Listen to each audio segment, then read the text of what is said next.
Bonjour à tous et bienvenue à cette émission Que le mariage soit. Bonjour, bonjour, et nous sommes heureux de vous recevoir encore une fois de plus dans cette belle émission. Et aujourd'hui, nous allons parler de quoi? Nous allons continuer notre sujet commencé la dernière fois sur le parrainage. En effet. Mais avant d'aborder le sujet, j'ai une question à te poser. Oui, vas-y. Qu'est-ce que tu aimes dans le mariage? Il y a beaucoup de choses que j'aime dans le mariage, et en particulier toi.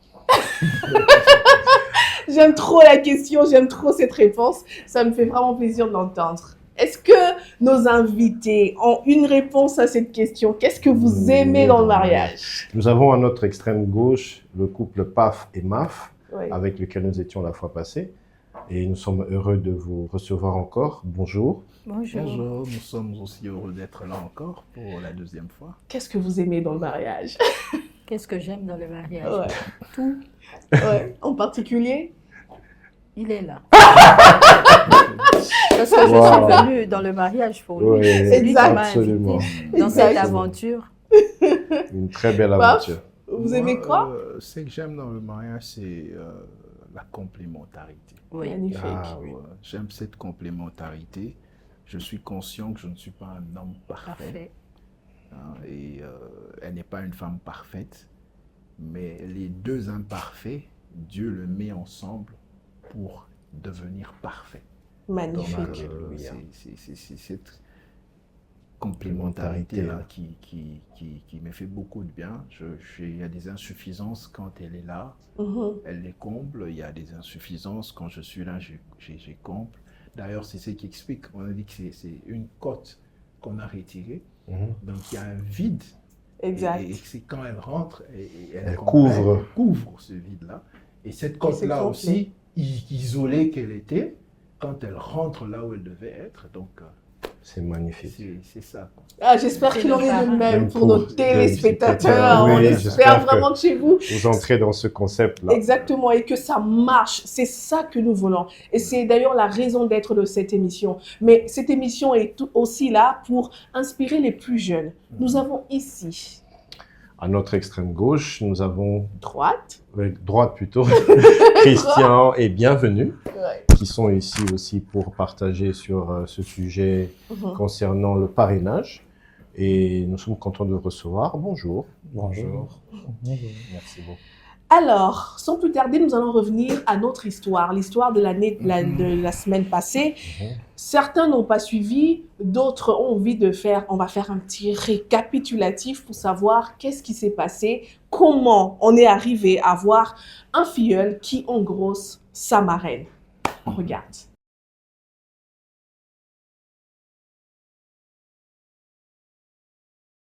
Alors, nous allons commencer par une petite histoire. Une petite histoire, c'est que il y a une histoire vraie. Ça s'est passé quelque part. Nous avons modifié pour besoin de préservation de la vie privée. Exactement, mais aussi nous avons modifié aussi pour que nous puissions, à partir de là, voir les erreurs, les failles, et que nous puissions arriver à corriger. Nous comptons sur l'expérience et l'expertise de notre papa PAF et puis MAF. Alors l'histoire, c'est l'histoire de Marie-Lou et de Jean-Jean. Marie-Lou et Jean-Jean sont jeunes, ils se rencontrent et puis ils se disent qu'ils veulent se marier. Ils sont allés à l'église leur a dit qu'il fallait avoir des parrains. Alors, ils regardent à l'église, ils voient un parrain qui était, un couple qui était un peu bon chic, bon genre, un couple qui, ça donnait bien, ils allaient bien ensemble, et puis ils choisissent le couple. Le couple semblait refuser un peu, mais après, le couple a accepté, a dit d'accord, on va vous accompagner. Les deux se marient. Au tout début, comme on a dit, ils étaient jeunes, ils ne connaissaient pas grand-chose. Et puis la femme, au fil du temps, avait l'impression de ne pas aimer le sexe, de ne pas désirer son mari, et elle devenait même frigide. Et elle avait l'impression que son mari ne savait pas le faire. Donc, elle s'est dit qu'au fil du temps, ça allait s'améliorer, mais ça allait toujours un peu pire, ça s'empirait en fait. Et elle s'est dit, je vais aller voir le parrain. Mais ce qu'elle ne savait pas, c'est que le parrain déjà et la marraine avaient aussi des problèmes et qu'ils étaient en séparation de corps depuis un bon moment. Et quand elle va voir le parrain, la marraine, elle joue le jeu, elle joue la marraine, elle dit « Ok, que ton mari vienne, qu'elle vienne, comme ça je vais discuter avec. La dame fait confiance à la marraine et le filleul, enfin la marraine qui appelle le filleul, c'était en l'absence du parrain. Le parrain n'est pas là, il a voyagé, en voyage d'affaires. La marraine appelle le filleul et lui dit « Mais qu'est-ce qui se passe? Maman, je ne sais peut-être pas, peut-être que c'est elle qui exagère, mais moi je pense que je le fais bien. » Elle dit « Non, ta femme se plaint. Mais si tu ne sais pas, est-ce que je peux te balancer un film X? Tu regardes comment on fait et comme ça, tu pourrais apprendre. » Le filleul, on lui montre le film X, il trouve que, enfin, il regarde, les deux regardent avec la marraine. Tu as compris? Oui, maman, j'ai compris.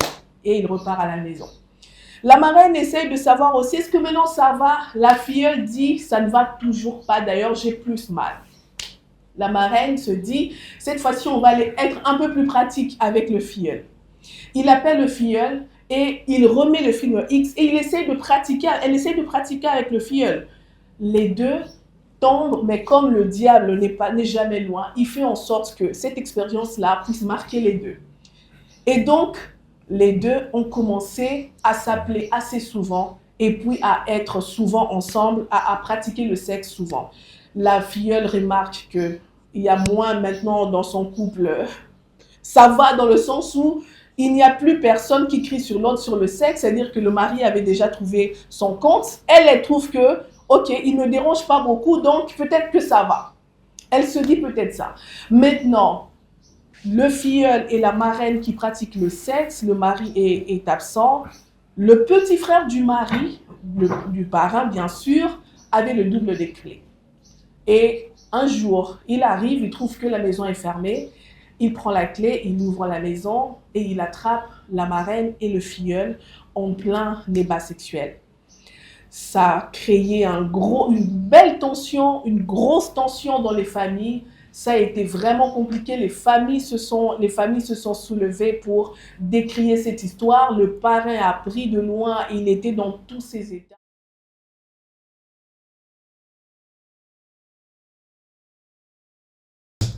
Et voilà. Eden, c'est effroyable. C'est affreux, c'est impensable. Comment ça peut arriver?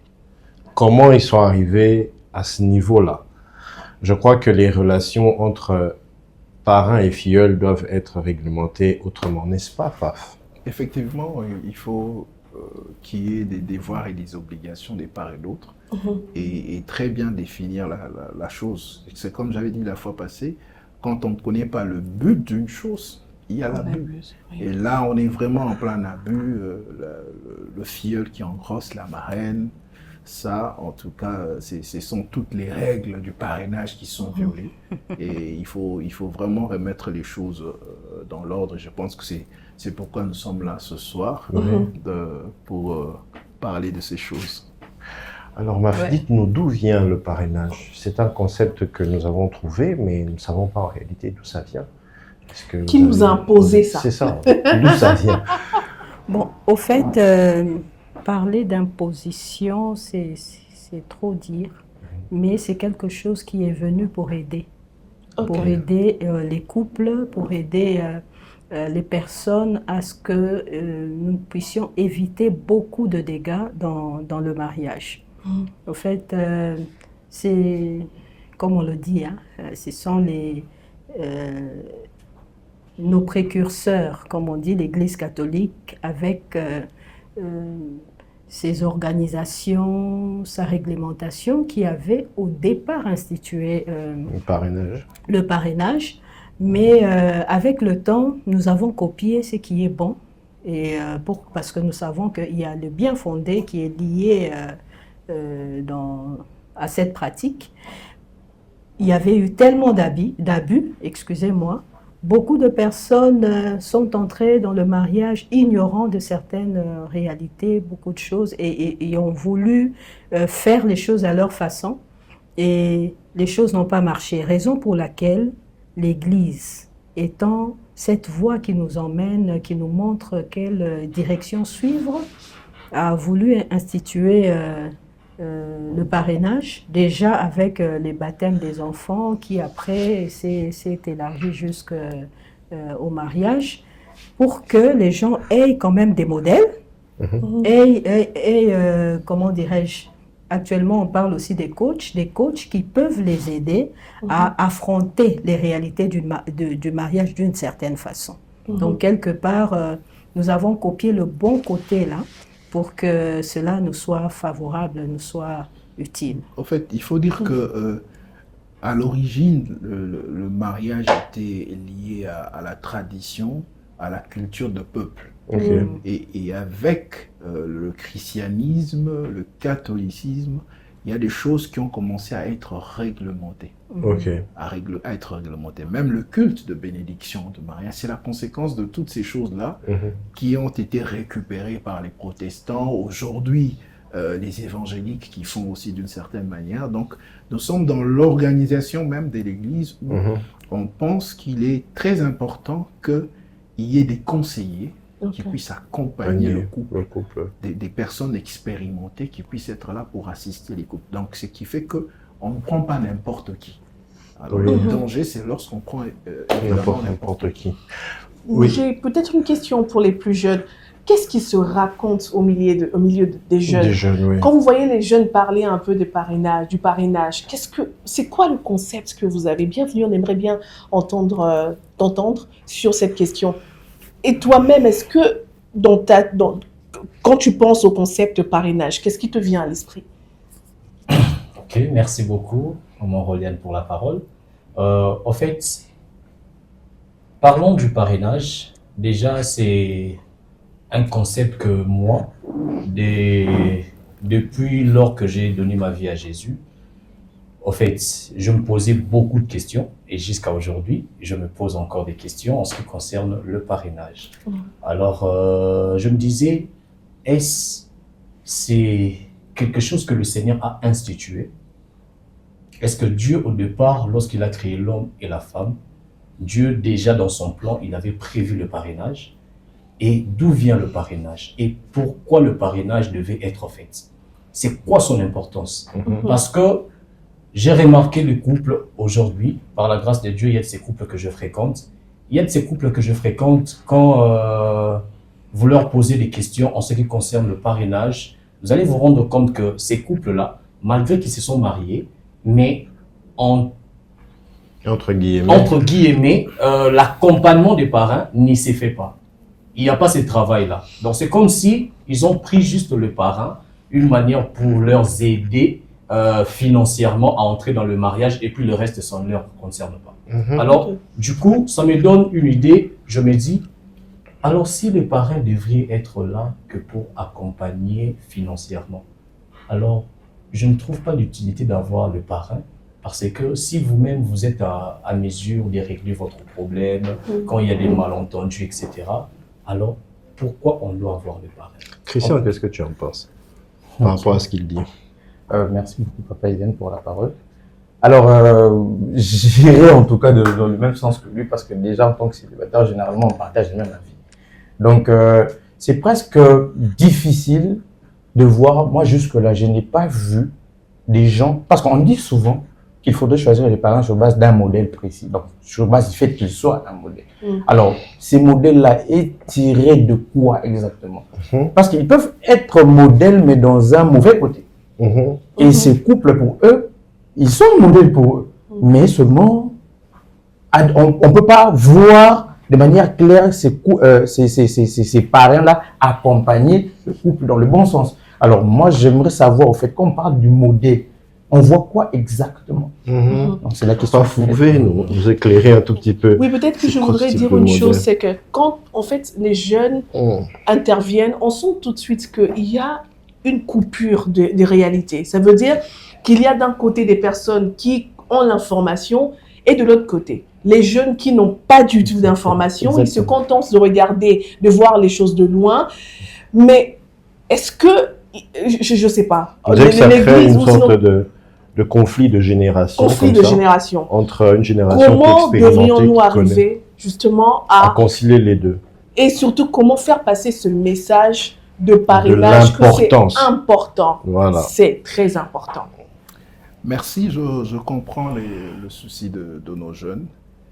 C'est qu'il faudrait d'abord comprendre aussi que Dieu nous a laissé la latitude de faire beaucoup de choses, puisqu'il s'est arrêté au 7e jour quand il a fini, et il a donné à l'homme l'intelligence, la sagesse pour organiser les choses. Alors, il y a des hommes, des femmes qui sont passés par certaines choses et qui sont là pour servir de modèle, de conseiller. Quand vous allez dans la Bible, le mot conseiller, c'est un mot qui revient plusieurs fois, et vous allez voir que même les grands rois s'appuyaient sur leurs conseillers. Ceux qui voulaient faire des grands projets, réussir, devaient avoir des conseillers. C'est comme ça que pour le mariage, il faut qu'il y ait des conseillers. C'est vrai, les premiers conseillers, ce sont les parents. Parce que le modèle des parents, c'est du mariage de parents, c'est le modèle que les enfants ont recopié. Et ils recopient ce modèle-là. Alors, mais les parents, à un moment de la vie, il y a des choses. C'est vrai qu'il y a des familles où il y a cette liberté de parole, on se dit des choses, mais ce n'est pas dans toutes les familles. Et puis, les parents, il y a cet attachement filial qui fait que même quand mon fils a mal agi, je reconnais, je l'admets devant les gens, mais ce côté paternel fait que j'aurais tendance à protéger mon fils, à protéger ma fille. Donc, en tant que conseiller, les parents sont limités quelque part. D'où il faudrait qu'il y ait des personnes neutres, qui ne sont pas ni du côté de l'homme, ni du côté de la femme. Et c'est là que je précise que les parrains, c'est un des critères, ne doivent pas être des gens, des membres de la famille. C'est une horreur que de prendre un oncle comme parrain. Non, non. Les parrains doivent être des personnes neutres, vraiment, qui n'ont rien à voir avec les familles de deux, qui n'ont pas de liens de famille. Alors, les rôles de ces deux personnes, c'est quoi? C'est d'accompagner le couple, d'abord spirituellement, et en donnant des conseils selon l'expérience vécue. Expérience vécue, en effet. Alors, il est tout à fait normal que quelqu'un qui prend un ami comme parrain puisse ne pas se ressentir de l'importance, parce que cet ami-là, comme le Kinois dit, le qui master. Et tu veux que quelqu'un comme ça te suive, lui qui est ton ami. Et puis quand il viendra, il remarquera quelque chose, il viendra te faire la remarque, tu vas... Tu vas pas prendre ça... Non, le parrain et la marraine sont des parents. Il doit y avoir une ascendance. Une autorité. Une autorité. Voilà pourquoi il y a aussi l'écart d'âge. Donc il faut prendre compte. Il faut qu'il y ait des personnes, vous regardez, vous dites avec eux, il y a quand même un écart d'âge, parce que le parrain ne doit pas être moins âgé que ses filleuls ou la marraine. Bon, la marraine peut être mariée à quelqu'un qui est plus âgé. Donc, vous voulez dire que si par exemple il y a des filleuls qui veulent se marier, la fille a accepté l'homme qui est plus âgé, mais comme c'est elle qui a choisi les parrains et que les parrains sont moins âgés, ça peut pas se faire. Ça peut aussi y a un problème. Il peut y avoir le problème de gauche chez l'homme. Il faut se dire, mais voilà, petit, ok, nous peut s'en avoir conseil. À moins que ce soit un homme rempli d'humilité qui prend conscience qu'il y a dans cet homme un dépôt, parce qu'ils peuvent être mariés depuis longtemps avant eux. Il peut être plus jeune que toi, mais il s'est marié il y a 15 ans. Oui. Donc il a quelque chose à te donner. Exactement. Et il peut être parent. En ce moment, il faut beaucoup d'humilité, mais pour d'autres personnes, ça peut ne pas passer. Alors pour revenir aux jeunes, c'est pour dire que ce n'est pas parce que le faux pullule que le vrai n'existe pas. Ce n'est pas parce que les parrainages n'est pas bien compris par certaines personnes qu'il faut écarter cela. Nous sommes témoins de cela. Nous voyons comment est-ce que le travail que nous faisons en tant que parrains aide les couples. Et deux fois, vous arrivez à des endroits, vous dites ici c'est fini, ici il n'y a rien à récupérer, mais par la grâce de Dieu, parce que les parrains sont là et qui sont des modèles, vous récupérez le couple. Donc le problème, c'est dans le choix. C'est quel genre de personnes que vous allez choisir comme parrain. Quel genre de personnes qui vont vous accompagner. Et ce choix-là, souvent les jeunes le font pourquoi l'art. On fait sa car, on fait sa voyage de noces. On y va pour un sponsoring plutôt qu'un coaching spirituel qui doit être. Donc c'est ça le problème de beaucoup de jeunes. Ils voient dans le parrainage l'aspect sponsoring, argent, accompagnement. Et certains parrains aussi qui ne sont pas bien formés, quand les gens viennent, il y en a d'ailleurs qui refusent. Ils refusent parce qu'ils voient déjà l'argent qui sort de sa poche. Ils voient déjà qu'il doit financer ceci, cela. Ce n'est pas ça. C'est un travail spirituel d'abord. Un grand travail. Un grand travail. Vous devez porter ce couple-là, leur donner le conseil, vous assurer qu'ils ont suivi les enseignements à l'église. À côté des enseignements à l'église, vous avez l'expérience du vécu. Vous vous assurez de leur donner des témoignages, de les accompagner dans la prière, pas à pas, selon tout ce qu'ils doivent faire. Et certaines choses qu'ils sont incapables de dire à leurs parents, c'est vers le parent qu'ils doivent venir. Et c'est ça même la règle. Quand il y a un problème, je donne un exemple, un cas d'infidélité. Dès que le couple ose en parler à la famille, c'est fini, le feu s'embrase. C'est fini. Mais quand on en parle d'abord aux parents, ils se battent, ils font tout pour orienter, pour sauver, pour gérer. Et de fois, on sauve. Et à l'extérieur, l'information n'a pas filtré. Et là, c'est quand on a de bons parents. Maintenant, en parlant de bons parents. Là, comme Christian l'a demandé, moi je pense qu'il faudra qu'il y ait des enseignements dans nos églises, qu'on puisse enseigner, et les hommes et tous les couples fiancés, pourquoi l'importance des parents et comment faire le choix aussi des parents. Très important. Parce que ce sont des choses que nous ne voyons pas souvent dans nos églises, où on fait des séminaires ou bien des rencontres de jeunes où on parle des parrainages pour préparer nos jeunes, surtout nos jeunes hommes qui ne sont même pas enseignés. Je me dis au moins, les jeunes filles au niveau de la maison quand même apprennent quelque chose, mais les jeunes garçons. Donc nos églises nous aident aussi dans ce sens-là. Et les parents qui sont renouvelés dans leur intelligence commencent à parler avec leurs garçons ou les orienter d'une manière ou d'une autre pour que nous puissions résoudre ce problème-là de parents. Justement, quelle est concrètement la chose que l'Église doit faire? Parce que Christian nous a dit ici qu'il ne voit pas les modèles. En quoi est-ce qu'ils sont modèles? Ce sont peut-être des papas et des mamans qui viennent à l'Église, on les voit, mais ils n'extériorisent pas une certaine excellence qui va pousser ce jeune-là à s'approcher de ce papa pour dire « Enseigne-moi afin que je devienne comme toi ». Au fait, ce n'est pas l'aspect seulement extérieur. Qu'est-ce que l'Église doit faire pour que les parents aient cette capacité de pouvoir d'extérioriser l'excellence? Au fait, il doit y avoir synergie, il doit y avoir collaboration entre les secteurs de la vie de l'Église. Vous voyez, comme les jeunes grandissent, ils arrivent à un niveau où ils veulent se marier, la jeunesse de l'Église doit être en collaboration avec le département qui gère les fiancés pour commencer à donner des enseignements au niveau de la jeunesse. Et non pas seulement ça, même au niveau de l'enfance, parce qu'on doit déjà commencer à éduquer les jeunes garçons, comment grandir d'une certaine manière pour que vous puissiez arriver. Et il doit y avoir aussi collaboration entre ce département-là, ou bien cette pastorat, si je peux dire, donc avec même l'enfance, les jeunes. Et comment le faire? Vous organisez des récollections, des temps de réflexion, des retraites, où vous...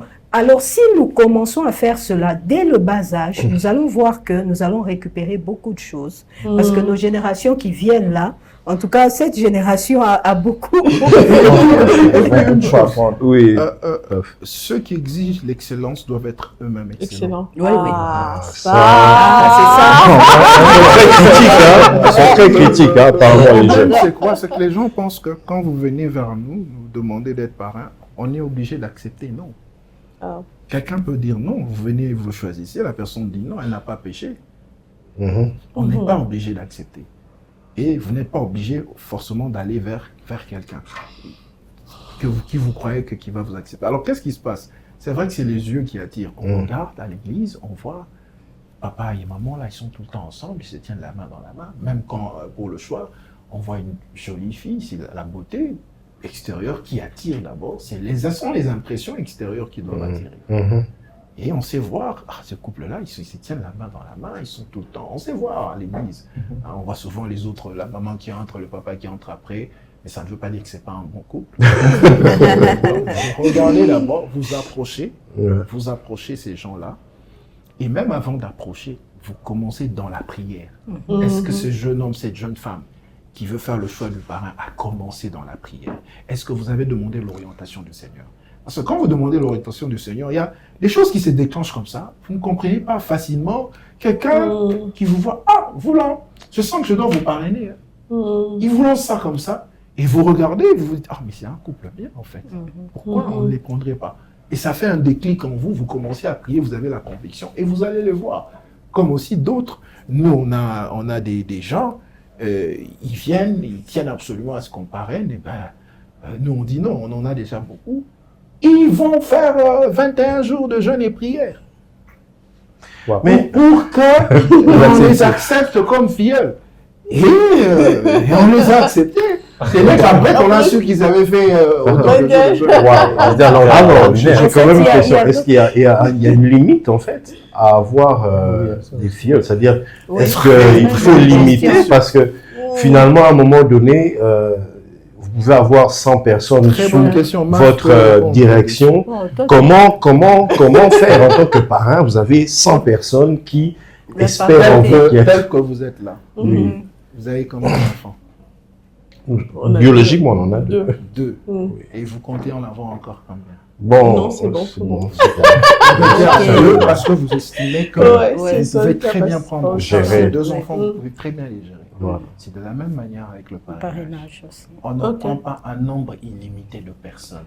C'est ça qu'on appelle la parenté responsable. Même dans le parrainage. Même dans le parrainage. Vous pouvez avoir juste deux couples que vous encadrez. Mais aujourd'hui, il y a ce côté malsain où certains sont en train de faire la course pour avoir 20, qu'on dit seulement, et qu'il a 20 filleuls, alors qu'au fond, il n'y a pas un accompagnement. C'est ça. Non, il ne faut pas prendre beaucoup de gens. À la limite, nous disons, ça c'est notre expérience, qu'il faut en avoir peut-être 5 couples que vous pouvez gérer. Mais comme nous sommes spirituels, si Dieu vous parle, si l'Esprit vous convainc de les prendre en charge, parce qu'aujourd'hui, qu'il faut qu'on se le dise, il n'y a plus assez de bons couples. Il n'y a pas de modèles. Il y en a des modèles, voilà, tout justement. Il parle de modèles. Ce qui fait que quand il y a un couple modèle, c'est tout à fait normal, c'est comme du miel, c'est tout à fait normal que les gens viennent autour de ce couple-là. Maintenant, c'est à ce couple-là de savoir d'accepter ou de refuser, de donner leur miel. Et à la limite même, quand vous devenez grands-parents, parrains, vous savez peut-être orienter ces gens qui viennent vers vos filleuls pour qu'ils les prennent en charge. Alors, pour revenir à ce que maman disait par rapport à l'Église, moi, je suis convaincu aujourd'hui que l'Église doit même aider les gens à faire le choix du parrain. Oui. Aider? Comment ça? Dans le sens où nous avons une vue, un tableau des couples de l'Église, et lorsqu'un jeune homme vient pour parrainer, pour se marier, pardon, vous l'orientez vers, écoutez, allez un peu demander à se prier et allez voir ce couple-là, parler avec eux. S'il y a du répondant, en tout cas, allez-y. Parce que en tant que responsable, nous connaissons, l'Église connaît quel couple fait quoi, et c'est comme ça. Comme aussi ils peuvent se tromper, aller vers des personnes qui ne sont pas recommandables. Mais quand ils viennent et qu'ils sont encadrés, c'est comme ça que, par exemple, nous avons sur notre fiche des fiancés que nous recevons, un espace qui est réservé à l'entretien avec les parrains. Déjà, quand nous recevons cette fiche, nous savons si les parrains sont de quelle église, s'ils sont de quelle confession, et c'est une obligation. Nous devons nous entretenir avec les parrains. Exact. Parce que c'est à ce moment-là que nous nous rendons compte peut-être qu'ils ne savent pas ce qu'ils sont en train de faire, ou bien que c'est la première fois qu'ils parrainent, il faut leur donner l'ABC pour les aider à bien parrainer. Donc, et puis ce n'est pas seulement aux filleuls de faire cette démarche, mais même le parrain aussi. Parce que des fois, nous rencontrons des filleuls qui viennent vous casser la tête. Vous allez accepter des personnes de bon cœur et puis après, ils deviennent des problèmes pour vous. Nous avons rencontré des parrains qui ont eu à abandonner la responsabilité. Abandonner ou bien refuser de parrainer suite aux expériences. Des gens qui viennent, qui ne sont pas vrais, qui viennent avec des agendas cachés. Et vous arrivez au fur et à mesure que vous les accompagnez, vous remarquez qu'il y avait ceci ou cela et qui vous cachent même certaines choses. Vous entendez ces choses à l'extérieur, vous vous posez la question de savoir est-ce que nous sommes pas, en quoi est-ce que nous sommes pas. Oui, c'est ça. Vous voyez? Donc, les plaintes ne sont pas seulement du côté des gens. Les jeunes nous faites le malin aussi. Mais moi, je voudrais revenir sur ce qu'ils ont dit. Quand ils disent que est-ce qu'on est obligé d'avoir des parrains, La question, c'est plutôt, est-ce que vous savez ce qui vous attend dans le mariage? Est-ce que vous pensez que vous avez suffisamment de maturité, d'expérience et tout ça pour arriver à régler tous les problèmes? Les gens pensent qu'ils peuvent se passer du parrainage, mais quand ils sont dedans, c'est là qu'ils se disent, mais tiens, j'aurais dû savoir comment gérer cette affaire, j'ai mal géré, et voilà que je suis tombée dans le piège. Oui, justement, par rapport à ça. Pour compléter, maman, j'avais écrit quelque chose sur comme quoi je faisais la reproche à une personne qui, en imagé, hein, où la personne se dit « je n'ai pas besoin de parrain ». Mais après, quand on entre dans le mariage, on se rend compte que c'est une erreur monumentale que d'avoir pensé comme ça. Et j'avais mis ce poste-là. Alors j'ai reçu un jour un monsieur, dans le cadre des échanges, il me dit, quand il a lu ces postes-là, ça l'a interpellé parce qu'en fait, ils sont sans parrain.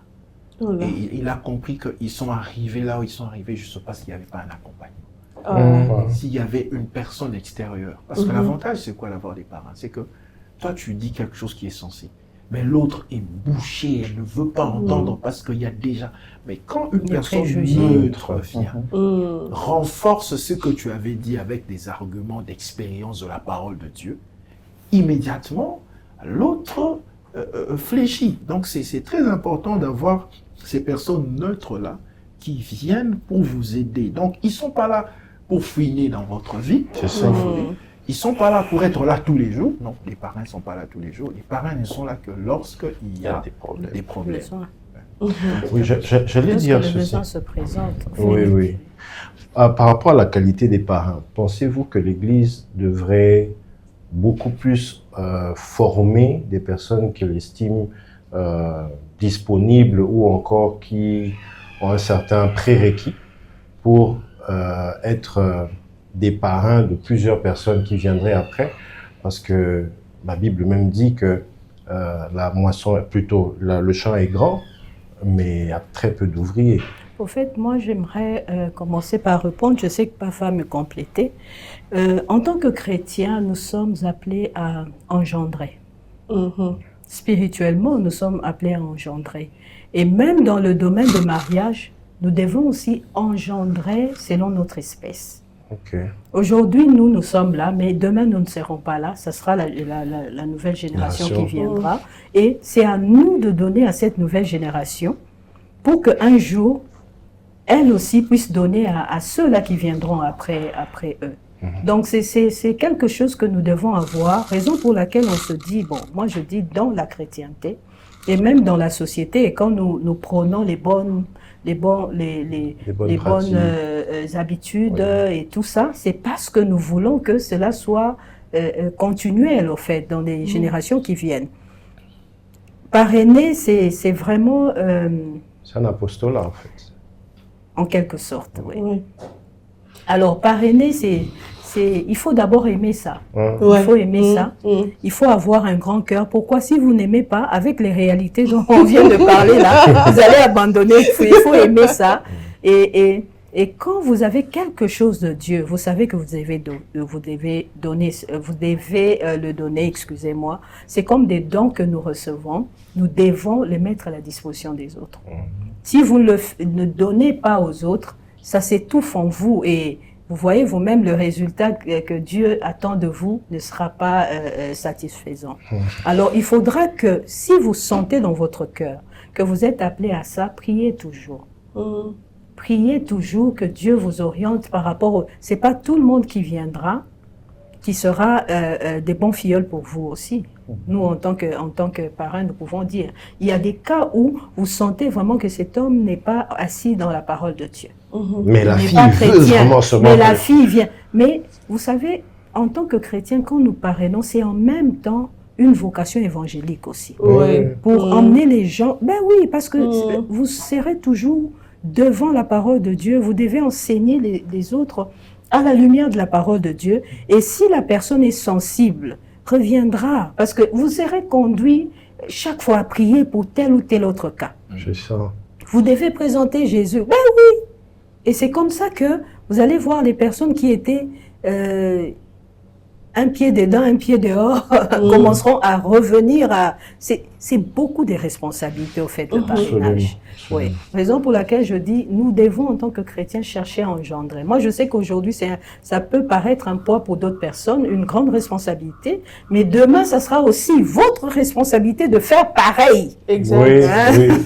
C'est-à-dire, vous avez beaucoup reçu, vous devez aussi beaucoup donner.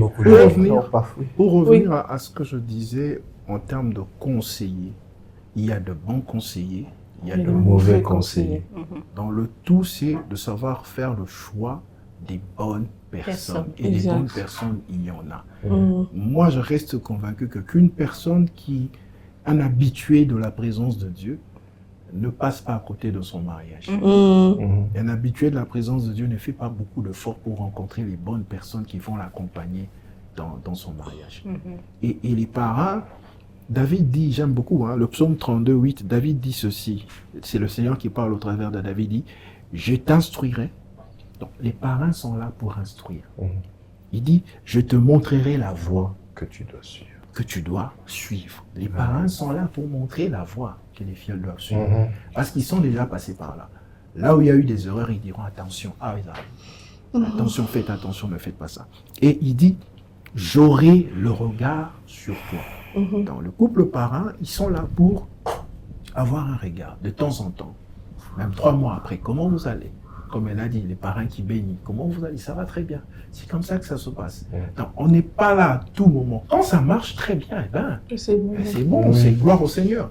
Donc, mais c'est ça, comme on peut dire, c'est comme les trucs d'incendie, là, comment on appelle ça? Les extincteurs. Ils sont là. Mais ils sont pas utilisés tous les jours. On n'utilise pas ça, on passe, on voit. Mais le jour où il y a le feu, on le prend. Mais quand il n'y en a pas, c'est des dégâts. Donc, exactement, les parents sont là comme des inspecteurs. Ils sont là, il faut qu'ils soient là. Et quand tout va bien, gloire à Dieu, tout va bien. Mais quand ça ne va pas, ils sont là pour apaiser les esprits. J'aimerais bien qu'on marque une pause. Okay. La pause qu'on va marquer, c'est la pause bisous de nos invités. On aimerait bien pouvoir faire bisous. Après 20 ans de mariage, est-ce que c'est différent, le premier bisou et le bisou de 20 ans? Est-ce que c'est différent? On aimerait voir un bisou. D'abord, avant de répondre à la question. Attends qu'on fasse le bisou. On veut voir le bisou. C'est une pause. On veut un bisou quand même. C'est un bisou. Non, il n'est pas satisfait. Là, ça montre déjà que il y a 2 tempéraments différents. Oui. Donc, il y a un affectif et puis voilà. Une personne qui est non, ou plutôt un extraverti et un introverti. Voilà, elle aimerait bien son bisou, pas devant les gens. Alors, pourquoi je le dis? Parce que en fait, il y a, comme ils ont dit, pourquoi on a fait cet exercice? Parce que comme ils ont dit, ils ne voient pas nécessairement des couples qui font ça, peut-être. Peut-être qu'est-ce que si vous voyez un couple qui est câlin, est-ce que ça va vous inspirer pour les prendre comme parents? C'est ça qu'on voulait poser comme question. Oui, mais c'est là que j'ai dit. Attention aux apparences. Exactement. Attention aux apparences. Il y en a qui sont là, collés serrés. Je vous dis. Donnez un exemple. Quand j'ai un ami, un couple ami, et quand l'homme descend, il ouvre la voiture, la femme, ils vont se mettre. Et quand ils n'ont qu'une seule Bible. Ils lisent la Bible ensemble. Ils lisent la Bible ensemble. mais quand ils entrent dans la voiture, c'est fini. Oh là. 7 mois, ils ne se parlent pas. Ça s'arrête là.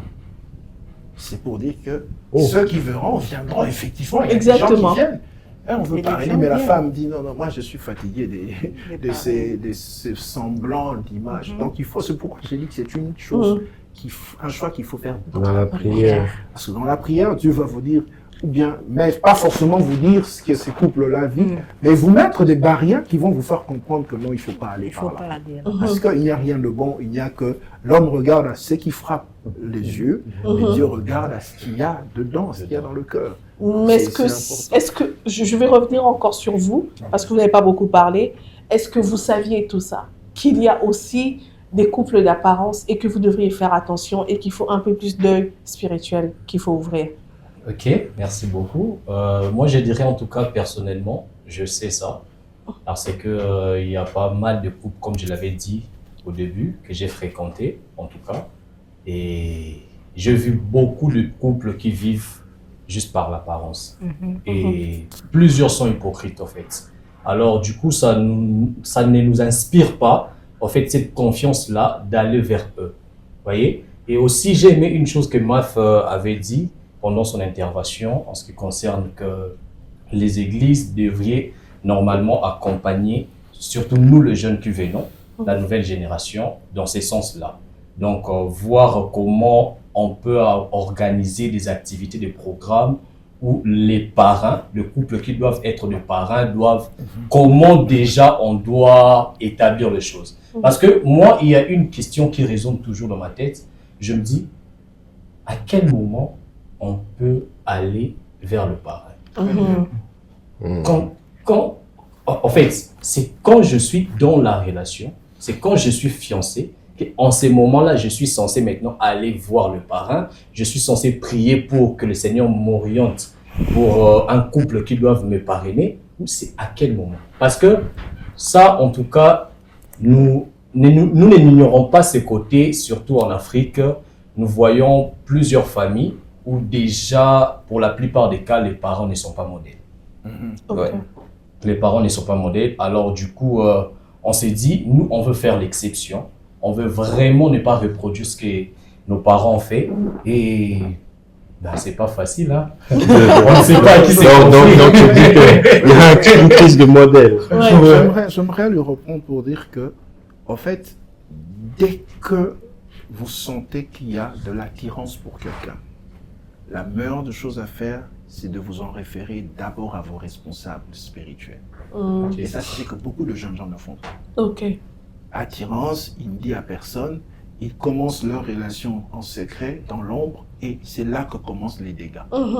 Les dégâts commencent déjà, et c'est quand ils ont assez avancé qu'ils viennent informer l'Église, et quand ils informent l'Église en même temps, ils vont informer les parents, et ils vont comme ça en désordre, au point où c'est à quelques mois du mariage, ou à quelques jours qu'ils commencent à chercher un parent. Donc c'est là que je dis, dès que vous sentez qu'il y a une attraction, référez-vous à vos responsables de la jeunesse, à vos responsables, vos pasteurs, vous en parlez. Et c'est à ce moment-là, le rôle du pasteur, c'est de faire quoi? C'est déjà de vous orienter vers des personnes qui vont vous prendre en charge.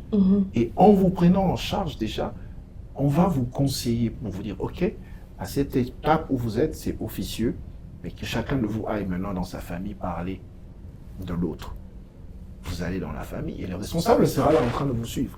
Ok, vous avez fait, oui, les parents sont informés. Ok, prochaine étape, présentation officielle. Même des conseillers conjugaux. Voilà, raison d'être des conseillers conjugaux dans l'église, dans les églises. Malheureusement, il n'y en a plus beaucoup. Voilà, à cette étape-là, le pasteur va vous dire, ok, vous devez déjà regarder dans l'église, chercher un couple qui va vous parrainer. Ou à la limite même, il peut déjà vous mettre sous un couple qui n'est pas forcément un couple parrain, mais qui peut déjà commencer à vous aider jusqu'à ce que vous puissiez trouver le couple parrain. Donc c'est important tout justement le rôle de l'Église quand il dit qu'on n'a pas de modèle. Oui, l'Église nous aide à revenir au modèle. Le modèle de si Christ. Si c'est que j'ai raté dans ma famille, l'Église doit m'aider, nous ramener à avoir de bons modèles. Et puis, ce que j'aime avec Dieu, si dans la famille il n'y avait pas de bons modèles, dans l'avenue là, il y a toujours un couple modèle. Un couple que tu regardes, ah si mes parents étaient comme ça, Vraiment. si mes parents pouvaient faire, c'est déjà vous inspirez.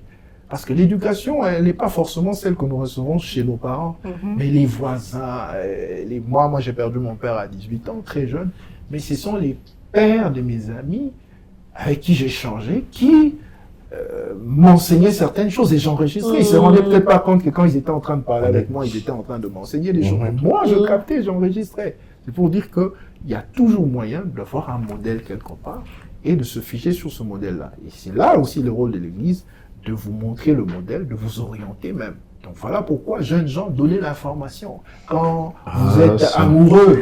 Je sens que Christian veut parler. Vraiment, votre intervention est bénie, vraiment beaucoup. Mais seulement, par rapport à ce que vous avez dit, donc, le fait d'informer aux responsables de l'Église lorsqu'on ressent quand même une petite flamme pour une certaine sœur.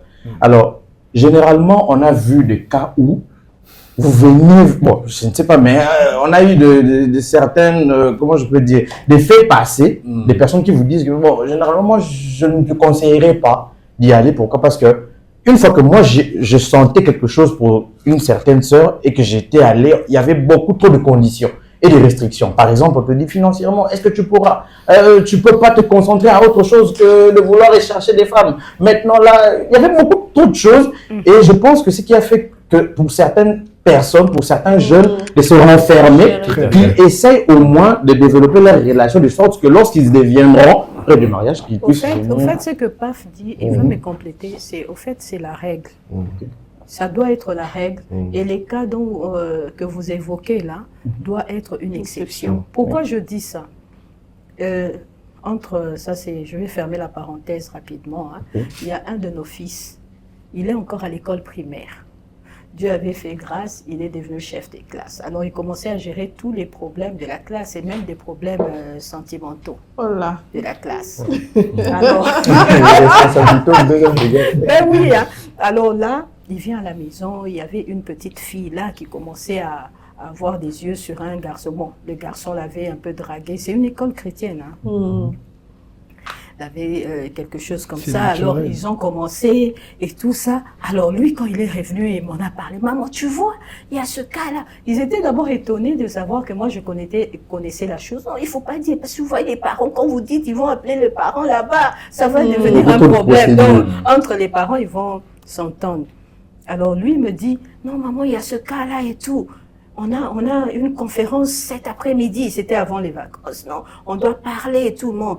Alors, comme il utilise mon téléphone, il a son groupe là dans mon téléphone, ils ont appelé, c'était un appel conférence. Les filles, les garçons, non, ils doivent arrêter, c'est pas une bonne chose et tout. Là, ils discutaient pour tout et pour rien. Et lui, il était là, non, ne faites pas ça, c'est pas bien, vous voyez, vous êtes des enfants et tout. Je lui donne un passage biblique dans Ecclésiaste, là où on dit, jeune fille, ne réveillez pas l'amour, je vous en conjure. Dans Cantique c'est Cantique des Cantiques, sorry. Et je lui donne, et il commence à écoutez, vous voyez ce que la Bible dit. Quand il parle de ça, les autres étaient, mais qu'est-ce que tu veux dire par là? Mais non, les filles étaient, qu'est-ce que tu veux dire par là? Mais non, c'est bien écrit, on a dit qu'il ne faut pas réveiller, vous n'avez pas encore l'âge. Vous êtes des enfants et tout ça. Et la fille, la concernée, dit, est-ce que c'est notre problème? C'est le problème du cœur. Vous voyez un enfant qui est encore à l'école primaire qui raisonne comme ça. Et c'est un danger. Un enfant qui étudie dans une école chrétienne. Vous voyez? Soi-disant l'école chrétienne, oui. Mais même si on enseigne, il y a la responsabilité de la famille au niveau de la maison, mais il y a aussi l'Église qui doit aider ses enfants. S'ils vont à l'école de dimanche, au moins là-bas, s'ils ont des enseignements qui sont appropriés, ils comprendront que ce n'est pas l'âge de commencer à faire ces choses-là. Il faut attendre l'âge requis. Si on le demande même aux jeunes gens, et vous qui êtes encore des bébés là-bas, qu'est-ce que vous allez faire avec? Or déjà là, il y a d'autres écoles qui enseignent mal ces enfants. Vous voyez? Sous d'autres cieux, on enseigne même des pratiques qui ne sont pas que l'enfant doit se découvrir, doit faire certaines choses. Alors c'est le moment pour nous, en tant qu'Église, de récupérer ces choses parce que tous viennent à l'Église, mais ils fréquentent des horizons différents. Vous voyez? Alors c'est très, très, très important que nous commençons à enseigner. Ce n'est pas seulement le problème d'avoir des parrains, des personnes qui ne sont pas modèles, mais c'est aussi une responsabilité pour nous, en tant qu'enfants de la lumière, que nous puissions transmettre cette lumière partout où nous sommes et dans tout ce que nous faisons, en commençant par chez nous et même à l'extérieur de la maison. Donc, quelque part, c'est... Parlons de l'Église, parce que là, on va voir un responsable qui commence à vous bloquer, qui commence à... On pense que c'est subjectif. Il peut le faire bien aussi, ça peut être, il est conscient, il a une vision peut-être de choses que vous n'avez pas, c'est vrai, mais c'est là qu'intervient la responsabilité du pasteur. Le pasteur doit donner la charge de ce qui est de couple et de fiancés à des personnes qui ont la haine de la chose. Dans beaucoup d'églises, l'on place les gens juste parce qu'ils sont au temps d'années de mariage. autant d'années d'expérience sans pour autant tenir compte de l'appel que les gens ont sur cette question-là. Moi, je suis d'avis que dans une église, avant que le pasteur ne prenne des conseillers conjugaux, ne mette des responsables des couples, des familles, il doit s'assurer que réellement ces personnes-là ont l'appel. Parce qu'une personne qui a l'appel sait comment gérer les choses. Je ne peux pas comme ça, du coup, un jeune homme qui vient me voir, le mettre des barrières. Non, il faut qu'il y ait un accompagnement en douceur. Un accompagnement en douceur jusqu'à ce que la personne comprenne que non. Je pense que c'est peut-être pas le temps que j'y aille. Donc ça doit pas être... parce que l'église, c'est le lieu de la foi. Si dans le lieu de la foi, on commence déjà à briser. Tu as déjà le travail, tu as déjà ceci. Non. Il y a des choses, il y a des gens qui se marieront avec un travail, il y en a qui se marieront sans travail. Parce que Dieu est Dieu. Amen. Il fait ce qu'il veut, comme il veut, donc il ne faut pas le limiter. Donc c'est pourquoi j'insiste pour que ces gens-là, ces responsables-là, aient le cœur à ça et ils pourront aider les jeunes. Et autre chose, comme on l'a dit, faites attention quand quelqu'un qui a l'appel dans la chose vous conseille, ça peut ne pas vous plaire, mais il faut faire très attention. Parce que souvent, beaucoup sont passés à côté comme ça. Et on est en train de vraiment terminer bientôt. Peut-être encore cette question. Comment gérer les indiscrétions des parents? Tu lui dis quelque chose, tu vas voir que le lendemain, c'est tout le monde qui sait. Comment tu gères? Et on retourne encore dans notre histoire. Tu sens que la marraine ne te montre pas le bon chemin. Qu'est-ce que tu fais? Vous arrêtez. J'ai dit l'autre fois que le mariage est indissoluble, mais les parrainages est dissoluble, très dissoluble même. Lorsque quelqu'un vous emmène une mauvaise influence, une mauvaise influence, vous arrêtez carrément. Lorsqu'une personne vous lui confiez des secrets, les lendemains vous écoutez ça sur la rue, eh ben vous n'allez plus vers cette personne. Carrément vous coupez net.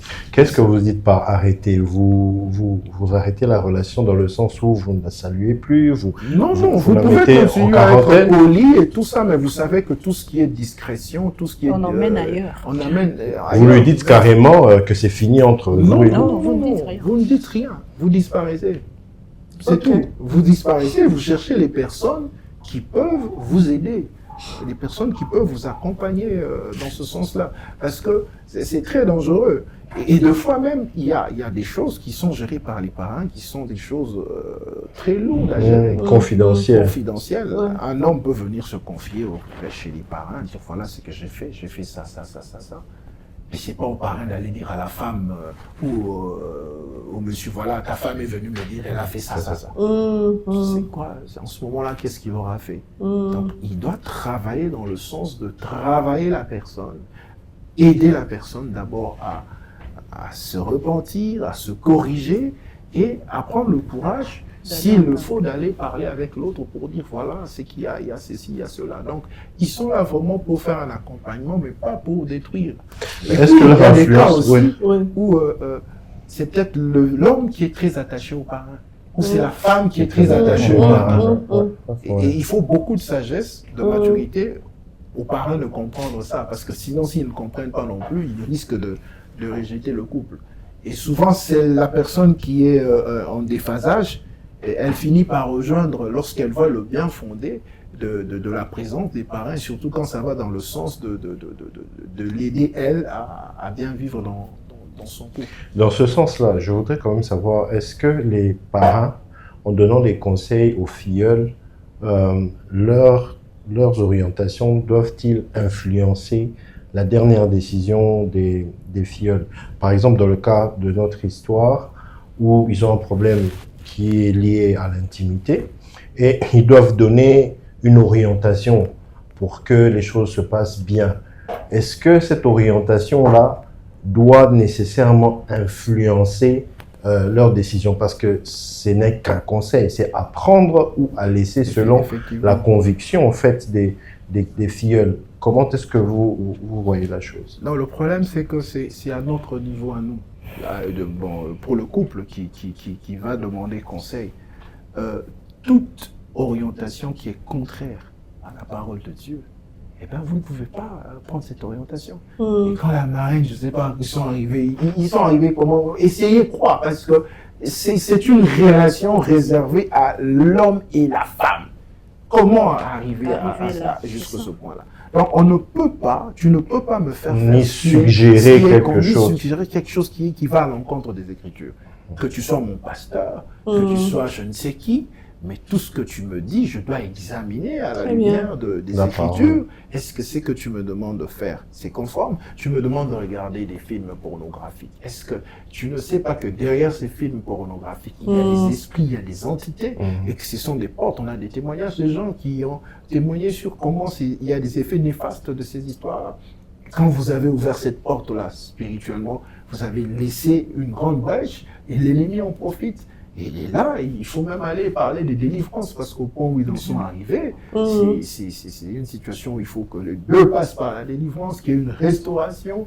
Donc c'est très important que on est enfant de Dieu. Ouais. Et on a une conscience et on a le Saint-Esprit. Il y a toujours un avertissement. Je pense que ce soit la marraine, que ce soit le filleul, il savait ce qu'il faisait. Parce que chacun est amorcé par sa propre convoitise. Donc il y avait déjà une convoitise dans la marraine et dans le filleul pour qu'ils en arrivent là.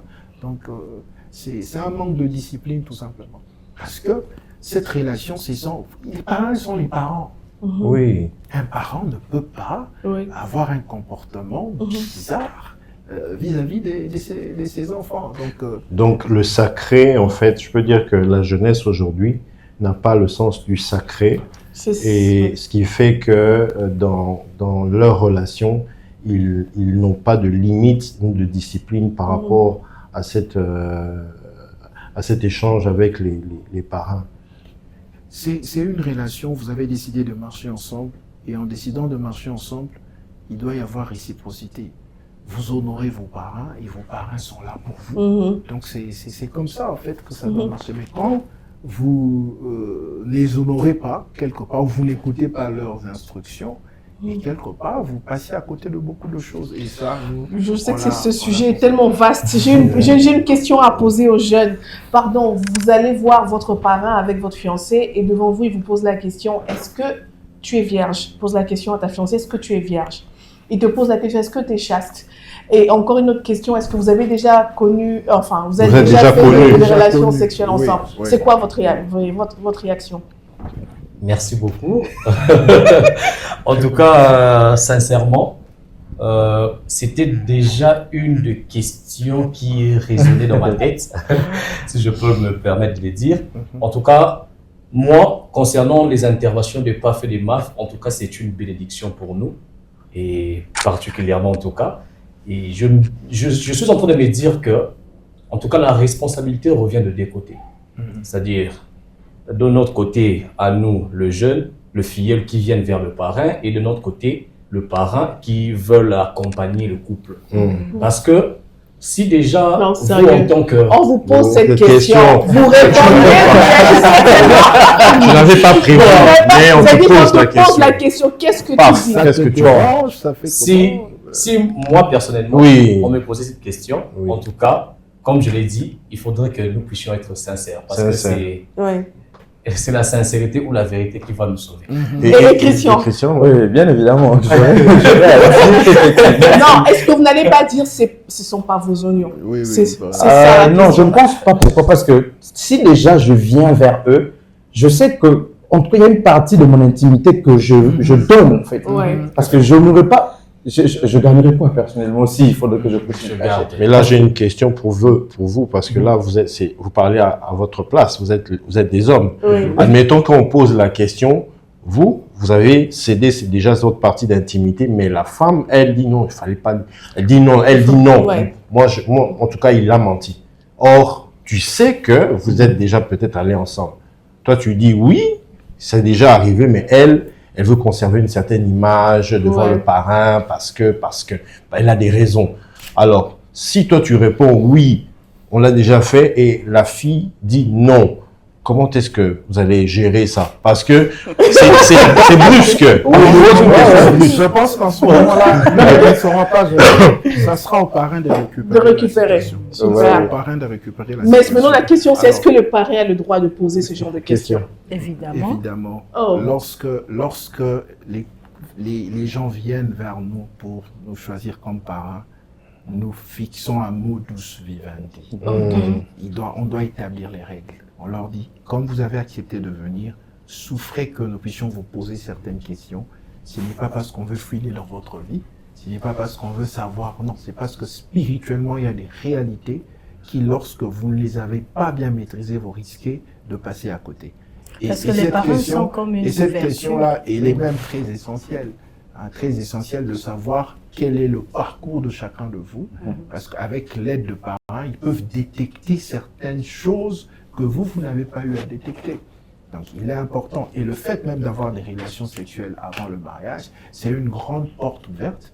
Et les parents, s'ils ont l'expérience, ils vont vous conseiller comment faire tout justement pour fermer cette porte-là, pour que cet acte-là ou ces actes avant mariage ne puissent pas avoir des implications Dans le mariage. Alors, si vous cachez ces choses, vous les gérez pour vous-même, et ben, en ce moment-là, ça sera très dangereux. Donc, on doit accepter de livrer une partie de son intimité. C'est comme j'ai dit l'autre fois, les parents, ils viennent, c'est comme les sapeurs-pompiers, ils entrent même dans la chambre. Intimité. C'est pourquoi on ne choisit pas n'importe qui. Parce que vous allez dire des choses. Vous allez dire des choses de votre belle famille. Vous allez dire des choses de votre famille. À ces gens-là. C'est pourquoi vous devez être sûr que, la Zoloba, il a Sanduku. Parce que quelqu'un comme moi, si un jour on voit à la télé, je commence à parler des gens, eh ben, les gens vont fuir. Il y a tellement de choses, tellement de secrets qu'on garde. Oui, et c'est une lourde responsabilité, c'est un poids. On comprend que je ne peux pas ouvrir. Et même des fois, quand on enseigne, on donne difficilement certains exemples parce qu'on ne veut peut-être pas que ça filtre, que la personne quand se dise c'est exemple, oui, mais est-ce que va pas donc c'est vraiment non, mais il y a plusieurs personnes avec plusieurs cas. On peut parler d'un cas qui peut être similaire, mais ce n'est pas toi. Il faut même pas c'est vraiment un grand travail qu'il faut faire dans la prière. Il faut être sûr qu'on a l'appel à cela, c'est très important, et comprendre que c'est une relation qui s'installe dans le temps. Il viendra un temps où ça sera de l'amitié. L'amitié parce que les filleuls auront grandi, auront de l'expérience. Et puis ils auront aussi leurs filleuls à eux. Voilà, donc c'est ça. Et chaque parent organise sa famille d'une certaine manière. Les parents qui prient une fois je sais pas, tous les 3 mois, qui organisent des rassemblements. Tout ça, ce sont des bonnes choses pour qu'il y ait une bonne synergie entre parents et filleuls. Donc, si on a compris vraiment toute la question, c'est que ici, il faut que Dieu soit au milieu. Exact. Et que chacun puisse se comporter en enfant de Dieu. Très bien. Vis-à-vis de l'autre couple, afin qu'il n'y ait point de casse, et accepter d'être encadré par ceux qui ont plus d'expérience, non seulement sur le point de vue du mariage, mais aussi qui ont une certaine marche avec Dieu, qui ont déjà pris un certain temps. Et je crois que toutes les 2 générations pourront marcher ensemble et avoir de la réussite. Amen. Alors, avant de clore cette partie, j'aurais vraiment voulu que les parrains des parrains puissent les parrains des parrains. Nous orienter dans la prière afin de prier pour les filleuls, tous les filleuls dans le monde qui sont en train de nous suivre, tous ceux qui aspirent au mariage, tous ceux qui veulent faire le choix des bons parrains, afin que le Seigneur les oriente et qu'ils puissent faire des mariages réussis, stables, épanouis et prospères. Okay. Nous allons prier. Seigneur, nous voulons te dire un grand merci pour cette émission qui est une bénédiction pour nous et ainsi que pour tous tes enfants qui le suivront à n'importe quel moment.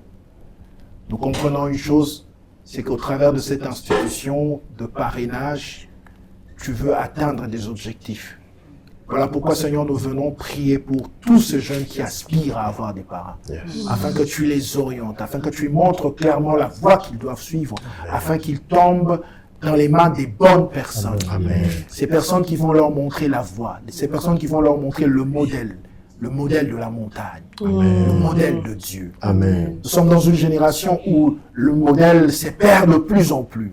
Et nous prions, Seigneur, que ces jeunes gens puissent faire les bons choix, Amen. qu'ils aillent vers les bonnes personnes, au nom puissant de Au nom de Jésus. Que Jésus. tout ce qui pouvait les désorienter, les emmener loin des bonnes personnes, Seigneur, que cela soit anéanti au nom Au de nom Jésus. Au nom de Jésus. Jésus. Père, nous prions aussi pour les potentiels parrains. Nous prions, Seigneur, afin que ce soit des couples modèles, réellement modèles. Le couple attaché à toi, le couple qui, lorsqu'on le regarde, on voit réellement l'image des dieux. Amen. Merci, Seigneur, de susciter un grand nombre de bons parrains, de bons couples qui peuvent aider le jeune à avancer. Amen. Père, nous prions aussi pour tous ceux qui ont déjà des parrains qui ont des filleuls, mais qui sont dans des relations compliquées. Nous prions, Seigneur, que tu rétablisses les choses. Amen. Et que là où, Seigneur, le parrainage doit s'arrêter, que cela s'arrête. Et là où ça doit continuer, que ça puisse continuer. Mais que dans toutes choses, que la gloire te revienne à Amen. toi, Seigneur. Amen. Seigneur, nous te bénissons,